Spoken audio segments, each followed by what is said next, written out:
கொட்டுக்காளி திரை விமர்சனம்.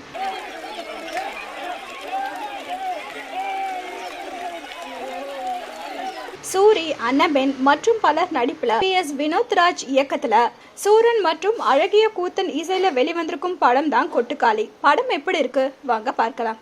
தமிழகத்தின் தென் மாவட்ட கிராமத்தை சேர்ந்த ஹீரோயின் அன்னபென் கல்லூரியில் காதல் வயப்படுகிறார். அவரது காதலை சூனியம் வைத்து விட்டதாக நினைக்கும் அவரது குடும்பத்தார் அதிலிருந்து அவரை மீட்பதற்காக சாமியார் ஒருவரிடம் அழைத்து செல்கிறார். அவர்களுடைய இந்த பயணத்தின் வழியே பெண்ணியம் மற்றும் ஆண் வர்க்கம் பெண்கள் மீது நடத்தும் அடக்குறை மற்றும் மக்களின் அறியாமையை யதார்த்தமாக விவரிப்பதுதான் கொட்டுக்காளி.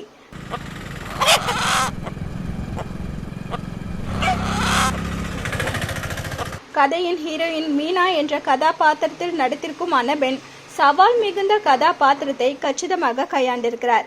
கருவிழியை அசைக்காமல் இமையை சிமிட்டாமல் பித்து பிடித்தது போல் படம் முழுவதும் பயணித்திருக்கும் அன்னபென் தனது அலட்சியமான பார்வையின் மூலம் ஆணாதிக்கத்திற்கு சாட்டையடி கொடுத்து நடிப்பில் அசத்தியிருக்கிறார்.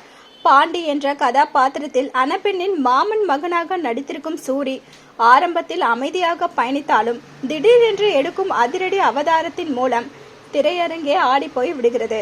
அமைதியாக இருக்கும் பெண்கள் மீது தன் கோபத்தை வெளிக்காட்டுபவர் விழியை மறைத்து கொண்டு நிற்கும் காலை முன் என்ன செய்வதென்று தெரியாமல் நிற்கும் காட்சியில் நடிப்பில் ஸ்கோர் செய்கிறார்.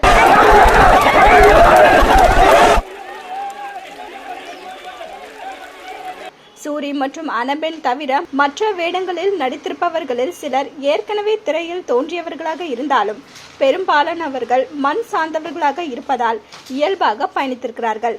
படத்தில் பின்னணி இசை இல்லை என்றாலும் காட்சிகள் நடக்கும் பகுதிகளை சுற்றி ஒலிக்கும் இசைகளை பின்னணி இசையாக கொடுத்த விதம் வித்தியாசமாக இருக்கிறது. குறிப்பாக சுரஞ்சி மற்றும் அழகிய கூத்தன் ஆகியோரது லைவ் ரெக்கார்டிங் பின்னணி இசை இல்லை என்ற உணர்வை ஏற்படாத வகையில் காட்சிகளை ரசிக்க வைக்கிறது.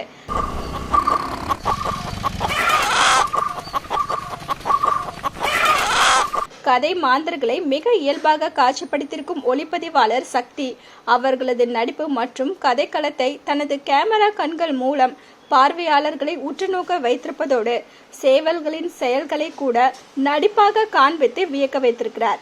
இயக்குனரின் விருப்பப்படி காட்சிகளை வெட்டாமல் அப்படியே தொகுத்திருக்கும் படத்தொகுப்பாளர் கணேஷ் சிவா சொன்னதை செய்திருக்கிறார். கூழாங்கல் படத்தில் தந்தை மகன் நடைப்பயணத்தை வைத்துக்கொண்டு பல்வேறு அரசியல் பேசிய இயக்குனர் PS வினோத்ராஜ் இந்த முறை வாகன பயணத்தின் மூலம் ஈரானிய திரைப்படங்கள் பாணியில் பெண்ணியம் பேச முயற்சித்திருக்கிறார்.